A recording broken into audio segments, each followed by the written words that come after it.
ఒక ఊర్లో వినయ్ అనే అబ్బాయి ఉండేవాడు. అతని నోరు అదుపులో ఉండేది కాదు. ఎవరు ఏమడిగినా తనకి తెలిసిందంతా చెప్పేయడం అతని అలవాటు.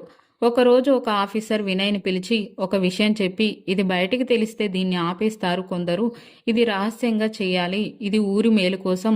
ఇప్పుడైతే ఎవరికి చెప్పొద్దు అన్నాడు. వినయ్ సరే అన్నాడు. కానీ ఆ విషయం అతని నోట్లో ఎక్కువసేపు నిలవలేదు. ఊర్లో అందరూ ఒక దగ్గర కూర్చొని మాట్లాడుకుంటున్నారు. అందులో ఒక అతను, వినయ్ ఆ ఆఫీసర్ నిన్ను పిలిచాడట ఎందుకు అన్నాడు. అడగడమే ఆలస్యం. వినయ్ అన్నీ చెప్పేశాడు. ఆ విషయం ఒక్క రోజులోనే ఊరంతా పాకింది. దాని ఫలితంగా మంచి పని ఆగిపోయింది. ఆఫీసర్ తల పట్టుకున్నాడు. వినయ్ విలువ తగ్గిపోయింది. అప్పుడు ఆ ఊర్లో వాళ్ళు, అతి రహస్యం బట్టబయలు, అడిగేవాడికి చెప్పేవాడు లోకువా అన్నారు. అలా ఈ సామెత వచ్చింది.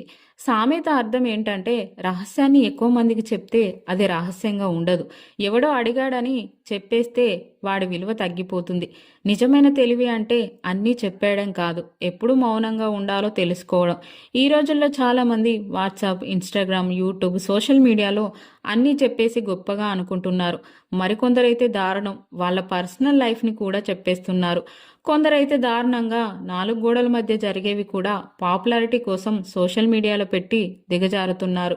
సోషల్ మీడియాని మంచికి వాడాలి, కానీ చెడికి వాడి అన్నీ చెప్పేసి చూపించి లోకువ కావద్దు. ఇప్పటికైనా మారండి. ఇలాంటివి చూసే వాళ్ళు కూడా షేర్ చేయడం మానేసి ఆ అకౌంట్స్ బ్యాన్ చేసేలా చూడాలి. మంచిని ప్రోత్సహించి చెడుని తరిమి కొట్టండి. చెప్పే వాళ్ళకి ఒక మాట, నీ రహస్యం నీలో ఉంటే బలం, అదే బయటపడితే బలహీనత.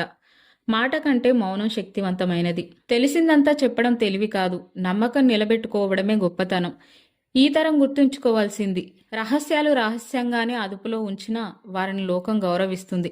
ఎవరైనా ఏదైనా చెప్తే ఆ రహస్యం కాపాడితేనే నమ్మకం పెరుగుతుంది. Please like, share, subscribe.